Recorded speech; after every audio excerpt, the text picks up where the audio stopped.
Actually, Sige, go. Gusto mo talaga? Sige, sabihin mo. ako personally, I would say na medyo may pagka-soft boy si Vince, pero mas nangunguna lang yung pagka-alpha niya. Yun nga, yun ang sinasabi ko. Yung vibe mo, mas alpha male. When you look at him, he's a soft boy. Pero when you get to know him, alpha male siya. Kasi he does what he really wants to do. Ganon.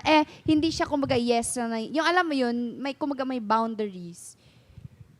Pero even the way ka makipag-usap kasi, parang mas alpha male for me. Tapos halimbawa, ayoko na.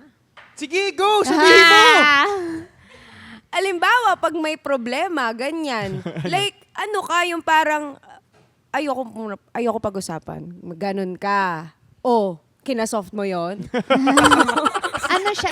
Avoidant siya. Avoidant. Siyempre, kailangan ko muna pag-isipan bago ko sabihin. Kasi baka may mga masabi ako na hindi gusto marinig ng isang tao. Okay. Gets mo?